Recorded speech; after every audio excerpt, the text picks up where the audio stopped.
नमस्कार, स्वागत है आप सभी का न्यूज वन इंडिया में और मैं हूं आपके साथ शाफनी पटनायक। महाकुंभ नगर में बुधवार को मुख्यमंत्री योगी आदित्यनाथ के नेतृत्व में मंत्रिमंडल की बैठक हुई और इस मंत्रिमंडल बैठक गंगा एक्सप्रेसवे के विस्तार से लेकर उत्तर प्रदेश के 3 जिलों में मेडिकल कॉलेज और राज्य में निवेश समेत कई प्रस्तावों को लेकर मंजूरी दी गई है। और आपको बता दें कि कई अहम प्रस्तावों पर आज मुहर भी लगी है। ऐसे में महाकुंभ में महासौगात, जहां प्रयागराज, वाराणसी और अन्य जिलों में एक्सप्रेसवे की सौगात दी जाएगी। गंगा एक्सप्रेसवे के विस्तार को मंजूरी मिली है। ऐसे तमाम कई सौगातें हैं जो आज योगी कैबिनेट ने दी है। विंध्य एक्सप्रेसवे को मंजूरी मिली है। ये वो सौगातें हैं जो आज बैठक में दी जा रही थी। प्रयागराज, विंध्य और काशी एक्सप्रेसवे के रूप में जाना जाएगा, यानी कि फिर एक बार एक्सप्रेसवे का जाल बिछने वाला है। प्रयागराज में सिग्नेचर ब्रिज के पैरेलल ब्रिज बनाया जाएगा। वाराणसी विंध्य डेवलपमेंट रीजन को मंजूरी दी गई है। और ऐसे में आपको बता दें कि गंगा एक्सप्रेसवे को बुंदेलखंड एक्सप्रेसवे से जोड़ने की मंजूरी दी गई है। 3 जिलों में मेडिकल कॉलेज बनाए जाएंगे। स्वास्थ्य के लिहाज से भी कई बड़े फैसले लिए गए। प्रयागराज में मेडिकल सेंटर बनाया जाएगा और 3 नगर निगम के लिए बॉन्ड जारी होंगे। वहीं प्रयागराज, वाराणसी और आगरा के लिए बॉन्ड जारी किए जाएंगे। और ये तमाम सौगातें जो आज कैबिनेट की बैठक में दी गई है, प्रस्तावों को मंजूरी दी गई। और इसके साथ ही केवल आज बैठक ही नहीं हुई, महानगरी महाकुंभ में आज आस्था की डुबकी भी योगी कैबिनेट ने लगाई। तमाम वो तस्वीरें हमने देखी जब पूरा कैबिनेट आस्था की डुबकी लगाते हुए नजर आया। तो धार्मिक पर्यटन को बढ़ावा मिलेगा, इसके साथ ही विकास के नए आयाम गढ़े जाएंगे। इसके साथ ही आपको बता दें कि यूपी की तमाम चीज़ों में बदलाव किया जाएगा और निवेश के लिए नए इंसेंटिव भी दिए जाएंगे। ये मुख्यमंत्री योगी आदित्यनाथ की तमाम बड़ी बातें हैं। सीएम ने कहा युवाओं को टैबलेट उपलब्ध कराने पर चर्चा हुई है, यानी कि युवाओं को क्या कुछ नई सौगात दे सकते हैं उनके आगे विकास के लिए, उस पर भी चर्चा हुई है। इस पर मंथन किया गया। 3 जिलों में मेडिकल कॉलेज बनाए जाएंगे। ये एक बहुत बड़ी सौगात है। स्वास्थ्य के लिहाज से अगर हम देखें तो ये एक बहुत बड़ी सौगात है। 3 म्यूनिसिपल कॉरपोरेशन के बॉन्ड जारी होंगे। और इसके साथ ही आपको बता दें, महाकुंभ में 9 करोड़ से ज्यादा श्रद्धालु अब तक आ चुके हैं। 9 करोड़ श्रद्धालु आज अब तक आ चुके हैं। और इसके साथ ही आपको बता दें कि आप आस्था की डुबकी लगा चुके हैं। तमाम चीज़ें व्यवस्थित है। योगी सरकार ने तमाम इंतजाम किए थे, तमाम चीज़ें व्यवस्थित है। लोगों को, साधु संतों को किसी भी तरीके की कोई परेशानी ना हो, इसका खास ख्याल भी रखा जा रहा है। आस्था की डुबकी लगाते हुए आज तमाम योगी के मंत्री नजर आए। और कहीं ना कहीं इससे जो तस्वीरें सामने आई, जो तस्वीरें हमने देखी, आप उसे एक संदेश कहीं ना कहीं जा रहा है। जो अटकलें लगाई जा रही थी कि बीजेपी में ऑल इज वेल नहीं है, मंत्रियों में खिटपिट है, लेकिन वो तस्वीर आज साफ हो गई। एक संदेश बीजेपी की तरफ से दिया गया कि हम साथ हैं और साथ लड़ेंगे। तो आस्था की डुबकी तो हुई ही, इस पर अर्थव्यवस्था को और मजबूत करने पर भी चर्चा हुई।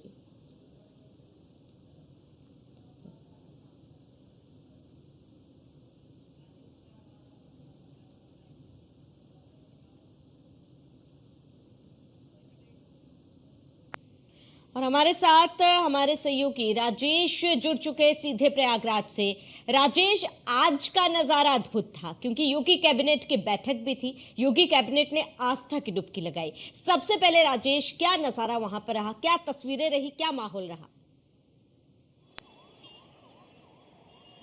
बिल्कुल, देखिए तस्वीरें हम तमाम दिखाएंगे। इस वक्त चूंकि हम कुंभ में हैं और यहाँ पे न्यूज़ वन इंडिया का जो स्टूडियो है वहाँ से इस वक्त मैं आपके साथ जुड़ा हूँ और मेरे साथ अतुल अलग लोकेशन से जुड़ेंगे, हमारे साथ पवन भी होंगे और एसके वाजपेयी भी हमारे साथ होंगे। चूंकि आज दिन भर सुबह से कैबिनेट बैठक को लेकर न्यूज़ वन इंडिया पे महा कवरेज जारी रही और हमने तमाम वहां पे मंत्रियों से बात की, उप मुख्यमंत्री से बात की, मुख्यमंत्री से बात की और उनसे समझा कि आखिर यहां से संदेश देने की क्या कोशिश है। संदेश सीधा था, वो ये कि आस्था का सम्मान है। चूंकि मुख्यमंत्री योगी आदित्यनाथ या भारतीय जनता पार्टी या यूं कहें कि मौजूदा सरकार की जो प्राथमिकता है वो सनातन है और वो चाहे अयोध्या में देखें राम मंदिर की प्राण प्रतिष्ठा, चाहे मथुरा में देखें या फिर काशी में देखें और अब यहाँ प्रयागराज में देखें, जहां पर भी आपकी नजर इन धार्मिक नगरों में जाएगी वहां का कायाकल्प किया गया है। दुनिया भर की नजरें और दुनिया का सबसे बड़ा आयोजन आज चूंकि महाकुंभ हो रहा है और करोड़ों लोग यहाँ पे रोजाना आ रहे हैं, आस्था की डुबकी लगा रहे हैं संगम पे। लेकिन आज का दिन इसलिए खास था श्रावणी, चूंकि देखिए आज पूरी की पूरी सरकार प्रयागराज में थी, महाकुंभ में थी। पहले बैठक होती है, उस बैठक में कई महत्वपूर्ण फैसले लिए जाते हैं, कई प्रस्ताव पास किए जाते हैं, जिसमें कनेक्टिविटी को बेहतर करने से लेकर बुनियादी ढांचे को कैसे मजबूत किया जाए, इस पे फोकस किया गया। इसके अलावा संगम में तमाम मंत्रियों ने, मुख्यमंत्री ने डुबकी लगाई और यह संदेश दिया कि सनातन सर्वोपरि, यानी सनातन की बात करने वाली भारतीय जनता पार्टी, मुख्यमंत्री योगी आदित्यनाथ ने आज ये बता दिया कि कर्म के साथ साथ पूजा भी जरूरी है। और आज अरल घाट से तमाम वो तस्वीरें हमने न्यूज वन इंडिया के दर्शकों तक पहुंचाई, आंखों देखा हाल बताया, सीधी तस्वीरें दिखाई, मंत्रियों से बात की और ये बताने और ये जानने की कोशिश की कि आखिर कैबिनेट की यहां बैठक करने का मकसद क्या था, संदेश क्या देना चाह रहे थे और आखिर यहां से क्या वो कहने की कोशिश कर रहे थे। लेकिन देखिए इसके चूंकि धार्मिक भी जो मायने हैं वो अलग हैं, राजनीतिक मायने भी हैं, क्योंकि राजनेता जब कोई काम करते हैं तो ऐसा नहीं होता कि उसके राजनीतिक मायने ना निकाले जाएं श्रावणी। तो इस बैठक के कहीं ना कहीं जो पॉलिटिकल पंडित हैं वो राजनीतिक मायने भी निकाल रहे हैं और जो विपक्षी खेमा है चूंकि वो कुंभ को लेकर सवाल लगातार उठा रहा है। अखिलेश यादव जो हरिद्वार में जाके गंगा में स्नान कर लेते हैं लेकिन वो कुंभ में नहीं आते, राहुल गांधी प्रियंका की अटकलें होती हैं कि वो आएंगे लेकिन कब आएंगे कोई तारीख तय नहीं होती।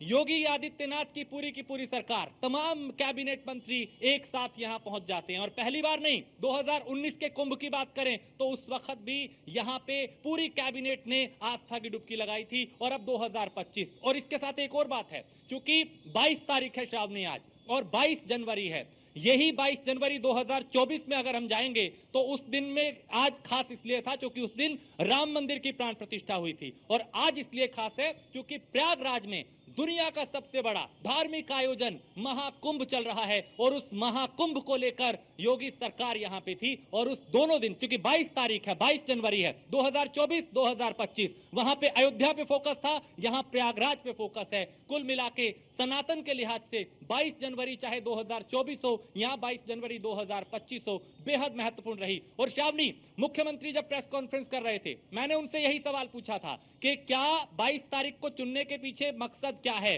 क्या कोई विशेष मैसेज देने की कोशिश है, क्योंकि आपने राम मंदिर की प्राण प्रतिष्ठा भी 22 जनवरी को की पिछले साल और आज भी 22 तारीख है। तो उन्होंने मुस्कुरा के यही कहा कि प्रभु श्री राम हमारी आस्था है और कुंभ हमारी आस्था है, इसलिए ये संयोग है कि उधर भी 22 तारीख थी और आज भी 22 तारीख है। तो एक सोची समझी एक रणनीति भी ये हो सकती है, या यूं कहें कि इसमें कई मैसेज छुपे हो सकते हैं जिसमें धार्मिक के अलावा अगर राजनीतिक समझे राजेश, क्योंकि 22 का जिक्र किया है, यानी कि राजेश साल तो बदल गया और कहीं ना कहीं फोकस बदला लेकिन विजन जो बीजेपी का था वो नहीं बदला। राजेश आप बने रहिए हमारे साथ, मैं लौटूंगी आपके पास। हमारे साथ अतुल जुड़ चुके हैं। अतुल, आस्था की डुबकी आज जो पूरे योगी कैबिनेट ने लगाई है, जाहिर सी बात है जो अटकलें तमाम कुछ समय से हम देखते आए हैं कि बीजेपी में खिटपिट है या फिर बीजेपी के मंत्रियों में नाराजगी है, कहीं ना कहीं उन तमाम अटकलों को दरकिनार करते हुए आज जो तस्वीरें सामने आई है वो देश के लिए, जनता के लिए और विपक्षियों के लिए एक संदेश है। देखिए बिल्कुल श्रावणी, अगर बात की जाए जिस तरह से आज यूपी कैबिनेट की अगर बात की जाए, यानी मुख्यमंत्री योगी आदित्यनाथ की कैबिनेट ने जिस तरह के आस्था की डुबकी लगाई है, लगातार अटकलों की बात की जाए तो मुख्यमंत्री और कई मंत्रियों की बात की जाए तो लगातार दिल्ली के दौरे लगे रहते हैं। लेकिन उस बीच देखा जा सकता है कि आज की वो खूबसूरत तस्वीर मुख्यमंत्री योगी आदित्यनाथ के साथ दोनों डिप्टी सीएम और जो मंत्री हैं सभी ने पहुंच करके आस्था की डुबकी लगाई है। गंगा मैया की जयकारों के साथ यहाँ पर देखने को मिला है। उसी के साथ साथ कहा जा सकता है कि आज की कैबिनेट की बैठक में जिस तरह से आस्था की डुबकी लगाई गई है और अटकलों की बात की जाए तो आए दिन यहाँ पर अटकलें देखने को मिलती थी, लेकिन भारतीय जनता पार्टी के शीर्ष नेतृत्व की अगर बात की जाए तो साफ तौर पर देखा जा सकता है कि एक साथ खड़े होकर, एकजुट खड़े होकर के मतभेद हो सकता है लेकिन मनभेद यहाँ पर देखने को नहीं मिलेगा। और साफ तौर पर जिस तरह से विपक्ष सवाल खड़े करता है आए दिन, जिस तरह से डिप्टी सीएम के दिल्ली दौरे लगे रहते हैं, उसको लेकर के सवाल खड़ा करता हुआ विपक्ष नजर आता है। लेकिन भारतीय जनता पार्टी की आज की बैठक की बात की जाए, आज के यहाँ की कैबिनेट की बैठक की बात की जाए, प्रयागराज की बैठक की बात की जाए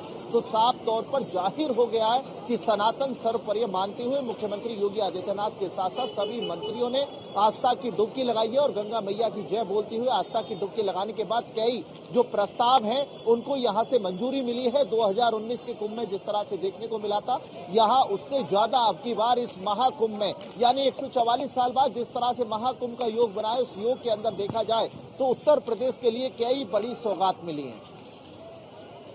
बिल्कुल अतुल, आप बने रहे हमारे साथ। तमाम जानकारी के लिए मैं लौटूंगा आपके पास। एसके वाजपेयी हमारे साथ प्रयागराज से जुड़े हुए। एसके वाजपेयी, क्योंकि मेरे सहयोगी राजेश भी बता रहे थे, आज का दिन इसलिए महत्वपूर्ण है क्योंकि अगर हम 1 साल पहले जाए तो राम मंदिर की प्राण प्रतिष्ठा हुई थी। कितना दिव्य और भव्य प्राण प्रतिष्ठा रहा है वो हम सब ने देखा था। और आज 22 तारीख है, आज पूरे योगी कैबिनेट ने आस्था की डुबकी लगाई। कई विपक्षी नेता है जो इन तमाम चीजों को लेकर सवाल उठा रहे थे, लेकिन उसका जवाब आज योगी कैबिनेट ने दिया। इसके साथ ही तमाम सौगातें आज महाकुंभ की धरती से जो है आज योगी कैबिनेट की तरफ से तमाम जनता को दी गई है।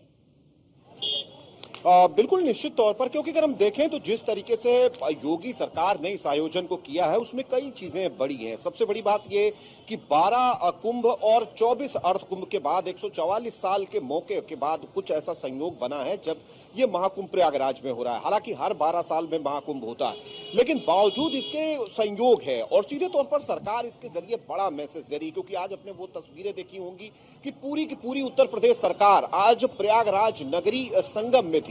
यहाँ पर खुद मुख्यमंत्री योगी आदित्यनाथ थे, दोनों डिप्टी सीएम थे, उसके अलावा उत्तर प्रदेश सरकार के 54 मंत्री, उत्तर प्रदेश सरकार की पूरी ब्यूरोक्रेसी, चाहे वो कोई भी एसीएस स्तर का अफसर हो या फिर प्रमुख सचिव स्तर का अफसर हो, पुलिस का अफसर हो, सभी आज यहाँ नजर आए।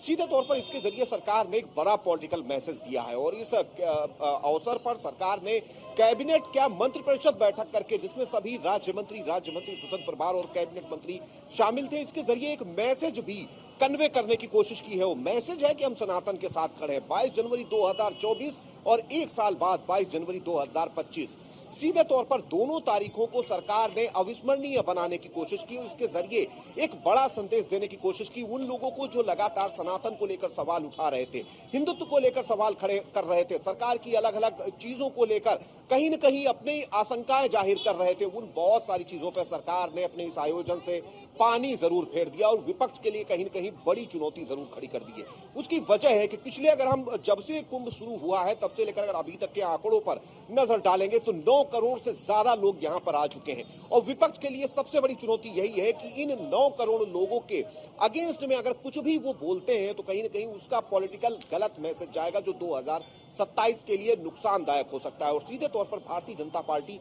ये चीज जानती है।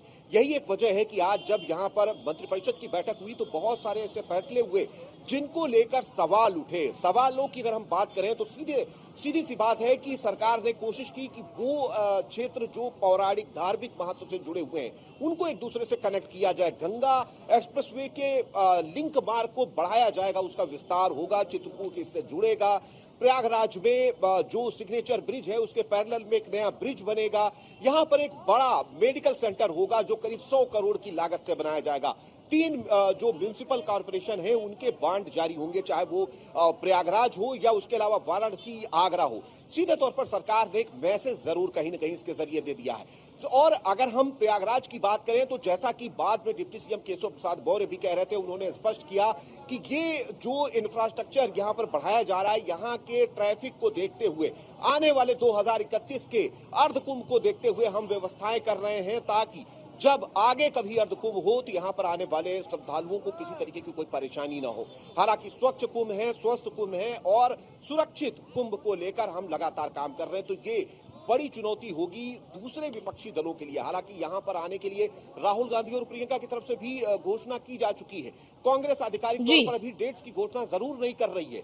अखिलेश यादव भी कह चुके हैं हम जाएंगे लेकिन स्नान नहीं करेंगे क्योंकि स्नान हम ऑलरेडी हरिद्वार में कर चुके हैं। इसका जवाब भी उत्तर प्रदेश के डिप्टी सीएम ने दिया था और स्पष्ट किया था कि जब अखिलेश यादव की 2013 में सरकार थी उस दौरान भी यहाँ पर कुंभ हुआ था। तो जो चीजें आज सरकार कर रही है आखिर उस समय अखिलेश ने क्यों नहीं कर ली थी? तो ये बड़े सवाल हैं और विपक्ष के लिए चुनौती है। अब देखना यह है कि विपक्ष इन चीजों से कैसे पार पाता है और कैसे इन चीजों के जवाब भारतीय जनता पार्टी को देता है। ठीक है।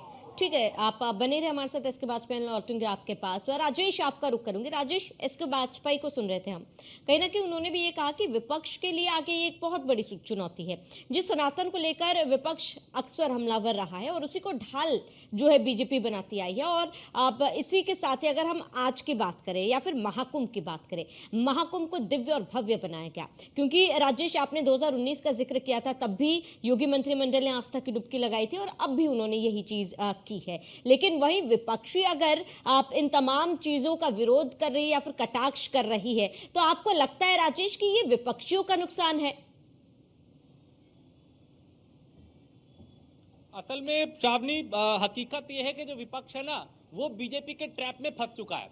वो हर बार फंसता है सनातन की पिच पे, क्योंकि बीजेपी खुल के खेलती है और उसी पिच पे विपक्ष जो है वो असमंजस में रहता है कि इस पे आए या ना आए। दरअसल उसके लिए दिक्कत यह है कि अगर वो इसका विरोध करता है तो बहुसंख्यक का वो आलोचक हो जाएगा, और अगर वो समर्थन करता है तो फिर जो अल्पसंख्यक है उसका आलोचना का सामना करना पड़ेगा। तो विपक्ष के सामने असमंजस ये है कि चाहे वो राम मंदिर की प्राण प्रतिष्ठा हो या फिर प्रयागराज में महाकुंभ हो, मतलब इसमें जाके वो स्नान करके ये दिखाएं कि हम बड़े हिंदू हैं, या इससे दूर रह के ये दिखाएं कि देखिए हम एक विशेष समुदाय के सबसे बड़े हकदार हैं, हम सबसे बड़े उनके पैरोकार हैं, हम उनके जो है रक्षक हैं। क्योंकि अखिलेश यादव हरिद्वार में जाके डुबकी लगा लेते हैं गंगा में, लेकिन प्रयागराज में आके संगम में डुबकी नहीं लगाते। इसके अपने आप में मायने हैं। दिखाना वो ये भी चाहते हैं कि भाई मैं भी हिंदू हूं और बड़ा हिंदू हूं, लेकिन ये भी दिखाना है कि देखिए वहां नहीं जाएंगे जहां जाने से किसी को नाराजगी भी हो सकती है। तो विपक्षी खेम, अब राहुल गांधी और प्रियंका की चर्चाएं हैं कि वो संगम में आएंगे, आस्था की डुबकी लगाएंगे, लेकिन कब आएंगे कोई कह नहीं सकता। आएंगे भी या नहीं आएंगे ये भी कोई कह नहीं सकता। चर्चाएं जरूर है कि भाई वो आएंगे।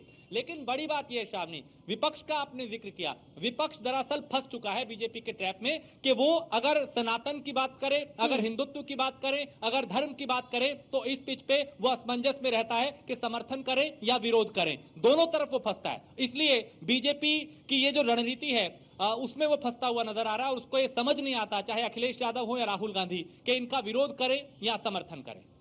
बिल्कुल राजेश, और कहीं ना कहीं ये एक ये सोचने वाली बात है कि जब राम मंदिर की प्राण प्रतिष्ठा हुई थी तब भी आपने ये कहा था कि हम जाएंगे, समय निर्धारित नहीं है, तारीख निर्धारित नहीं है, लेकिन अभी तक वो दिन नहीं आया।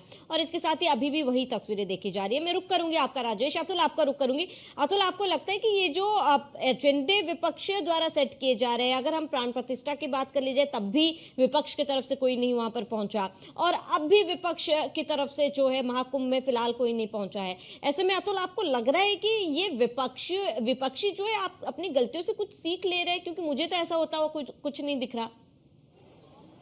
देखिए श्रावणी, बिल्कुल कहा जा सकता है प्राण प्रतिष्ठा हो या फिर महाकुंभ हो, महामेला की अगर बात की जाए, महाकुंभ में दूर दराज से देश और विदेश से श्रद्धालु पहुंच करके आस्था की डुबकी लगा रहे हैं। लेकिन दूसरी तरफ अगर विपक्ष की बात की जाए तो विपक्ष राजनीति की रोटी सेकने में जुटा हुआ है।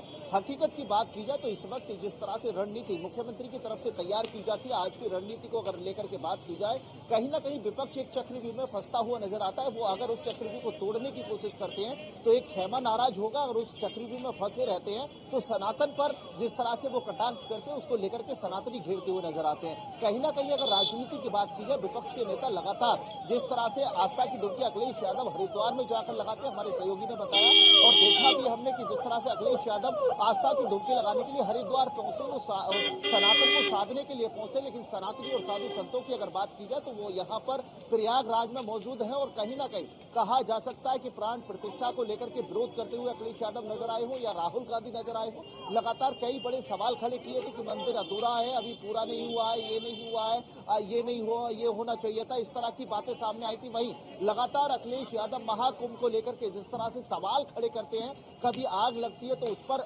टिप्पणी करते हुए नजर आते हैं कि व्यवस्था ठीक नहीं है। पहले से ही हमने कहा है व्यवस्था ठीक करनी चाहिए, सरकार को ध्यान देना चाहिए। लेकिन कहीं ना कहीं अगर बात की जाए आज की मंत्रिमंडल की बैठक को लेकर के, यहाँ पर स्पष्ट हो चुका है कि भारतीय जनता पार्टी जिस खेमे पर राजनीति करती है उस खेमे के लिए सब कुछ मानते हुए वहां पर मंत्रिमंडल की बैठक भी निर्धारित कर सकती है। दूसरी तरफ अगर बात की जाए, जिस तरह से अखिलेश यादव की अगर बयानबाजी को लेकर के देखा जाए तो आज के दिनों में अखिलेश यादव महाकुंभ को लेकर के लगातार कटाक्ष करते हुए नजर आते हैं, लगातार बयानबाजी करते हुए नजर आते हैं। आज की बैठक को लेकर के भी अखिलेश यादव ने बयानबाजी दी। उसके साथ साथ अगर बात की जाए तो देखा जा सकता है कि सनातन को साधना इतना आसान नहीं है, और अखिलेश यादव उन गलतियों पर ध्यान दे रहे हैं कि अगर एक खेमे को साधने के चक्कर में वही अगर 70 17 का चुनाव हो, 22 का चुनाव 19 का चुनाव हो, 24 का चुनाव हो, हर चुनाव में अखिलेश यादव के लिए उत्तर प्रदेश के अंदर मौखी खानी पड़ रही है। उसी के साथ साथ अगर बात की जाए 24 के चुनाव में जिस तरह से अखिलेश यादव का यहाँ समर्थन देखने को मिला था, वहीं कांग्रेस और गठबंधन को लेकर के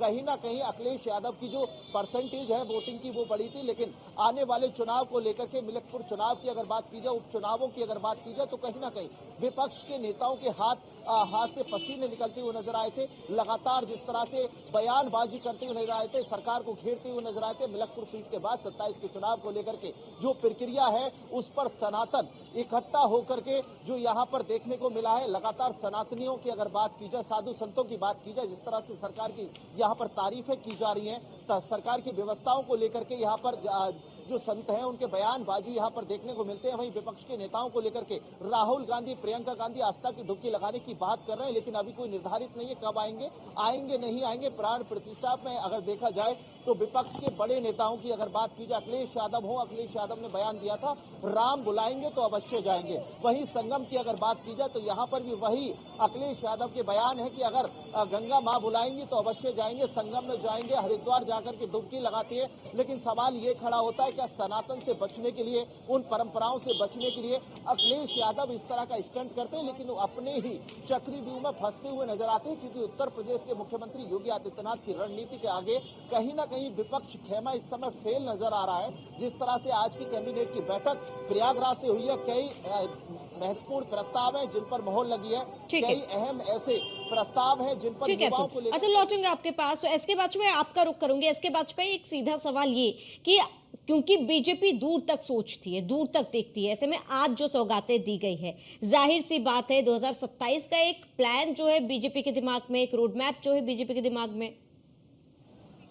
बिल्कुल निश्चित तौर पर भारतीय जनता पार्टी कोई भी चुनाव हो पूरी रणनीति बनाती हो, उस रणनीति बनाकर उस एजेंडे पर काम करते हुए आगे बढ़ती है। चुनाव छोटा हो बड़ा हो, लेकिन बीजेपी बिना रणनीति के मैदान में नहीं उतरती है। सीधे तौर पर हम इस पूरे कार्यक्रम की बात करें तो बीजेपी ने 2027 के लिए एक बड़ा मैसेज प्रयागराज की धरती से दे दिया है। वो सवाल जो लगातार कांग्रेस के नेता या दूसरे दलों के नेता सनातन को लेकर उठा रहे थे, बीजेपी ने उन सवालों का जवाब अपने इस कार्यक्रम से दे दिया कि पूरी सरकार लखनऊ से उठकर प्रयागराज आ गई और प्रयागराज में उस जगह जहां पर महाकुंभ हो रहा है, करोड़ों करोड़ लोग आ रहे हैं, जहां पर 2 बड़े स्नान हो चुके हैं, 9 करोड़ से ज्यादा लोग यहां पहुंच चुके हैं। तो ये बहुत सारे कहीं न कहीं सवाल थे जिनका जवाब बीजेपी ने इस कार्यक्रम के जरिए दिया है। योगी सरकार ने महाकुंभ में डुबकी भी लगाई, एक पॉलिटिकल मैसेज देने की कोशिश, और सीधे तौर पर अखिलेश सरकार पर आरोप भी लगा दिए कि जब 2013 में कुंभ हुआ था तो जो इवेंट आज अगर भारतीय जनता पार्टी कर रही है और उसको लेकर अखिलेश यादव सवाल उठा रहे हैं, तो उनके पास भी मौका था, आखिर उन्होंने क्यों नहीं कर लिया? तो भारतीय जनता पार्टी सवाल ना उठा पाती। तो सीधे तौर पर एक सवाल भी खड़ा कर दिया है, क्योंकि बीजेपी 2027 के लिए अलग अलग तरीके की रणनीतियां बना रही, उस रणनीति में यह बड़ा हिस्सा है। और साथ ही साथ धार्मिक क्षेत्रों को बड़े पैमाने पर कैबिनेट के फैसलों में जगह देना भी कहीं न कहीं ये दिखाता है कि भारतीय जनता पार्टी पूरी तरीके से अपनी सधी हुई रणनीति के तहत आगे बढ़ रही है, विपक्ष को कहीं न कहीं अपनी पिच पर आकर खेलने को मजबूर कर रही है। ठीक है, इसके वाजपेयी जुड़ने के लिए बहुत बहुत शुक्रिया। राजेश, आपका जुड़ने के लिए बहुत बहुत शुक्रिया। अतुल, आपका तमाम जानकारी देने के लिए बहुत बहुत शुक्रिया। तो आस्था की डुबकी आज जो है योगी कैबिनेट ने लगाई, इसके साथ ही महाकुंभ में महासौगात जो है सरकार की तरफ से दी गई है। ऐसे में 2027 का प्लान और एक रोड मैप बीजेपी के दिमाग में तो है, लेकिन विपक्ष के दिमाग में क्या है ये देखना महत्वपूर्ण होगा। इसके साथ इस बुलेटिन में इतना ही। देश प्रदेश के तमाम बड़ी खबरों के लिए बने रहिए न्यूज़ 1 इंडिया के साथ।